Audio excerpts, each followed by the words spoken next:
Good morning friends. ভাই বাড়িতে থাকতে চাচ্ছিল না, তো নিয়ে একটু বেরিয়ে পড়লাম। একদম সকাল, এখন বাজে হচ্ছে 8টার মতো প্রায়। তো এই দেখুন, আকাশে একটু মেঘলা করেছে। চলে আসলাম, পাশে একটা ধান ক্ষেত আছে সেখানে। এই দেখুন ভাই কীরকম হাসছে। ধান ক্ষেতে দু একটা ছবি তুললাম ভাইয়ের। এখনও ঠিক মতো দাঁড়াতে পারে না, অল্প কয়েক সেকেন্ড দাঁড়ায় শূন্যে, কিন্তু তারপরেই পড়ে যায়। এই দেখুন আমাদের গ্রাম, একদম আমাদের বাড়ির সামনে এটা। এই সামনের ফরেস্টটা আমাদের, আর এই সাইডে হচ্ছে আমার ভাসুরের ফরেস্ট। কত সুন্দর এখন এই সময়টার চারপাশে সবুজ ধান ক্ষেত, আর একটা জমি ফাঁকা আছে, সেখানে দেখুন কত গরু ছাগল এগুলো বেঁধে রেখেছে। তো ভাই তো এই গরু ছাগলগুলো দেখে সেই খুশি।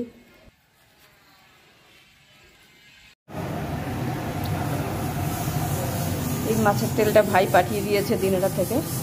তো এটা বেগুন দিয়ে মাছের তেল রান্না করা হবে। বেগুন আর লঙ্কা পেয়ারা নিয়ে আসলাম গাছ থেকে পেরে। খুব সুন্দর, এই এটা বলে সৈয়দি পেয়ারা বলে, ভেতরটা লাল।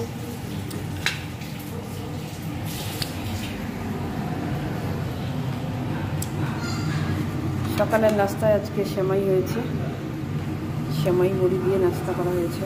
আমরা এবার যাব ল্যাবরেটরি। এখানে চলে এসেছি মনসা ল্যাবরেটরিতে।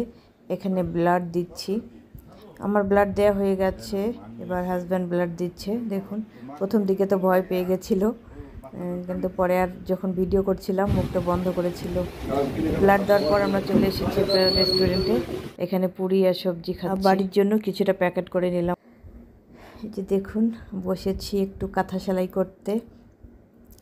এই জিনিসটা এমনই, কাঁথাটা, যে প্রত্যেকের ঘরে ঘরেই লাগে। আপনি যত বড়লোক হন আর যত ধনী মানুষই হন না কেন, এটা খুবই দরকার, প্রয়োজনীয় একটা জিনিস। যদি এই বৌমাটাই সেলাই করে, আমি জাস্ট বসে একটু শখের জন্য বসেছি, সেলাই করছি। ভালোই লাগছিল সেলাই করতে। এই যে বৌমাটাকে দেখতে পাচ্ছেন, এত সুন্দর হাতের কাজ। যদিও একটু ব্রেনের সমস্যা হয়েছে, একা একা কথা বলে, এর আগের ভিডিওতে আপনাদের দেখিয়েছিলাম। তো এত সুন্দর, মানে কী বলবো, চুলা পাতায় এত সুন্দর করে মাটির চুলো। আর এই যে কাঁথা সেলাই করছে, মানে ওই গ্রামের সবাইকে শিখিয়েছে বৌমাটা কাঁথা সেলাই কীভাবে করতে হয়। আমাকেও শেখাচ্ছিল। মনিও দু একটা সেলাই দিয়েছে, তো মনির সেলাই পছন্দ হয়নি, বারবার বলছিল। এই যে দেখুন, এত সুন্দর করে সেলাই করছে, মানে মনে হচ্ছে যেন একদম মেশিনের সেলাইটা। প্রত্যেকটা ফোর যেন সমান। খুবই পছন্দ হয় আমার ওনার কাজগুলো।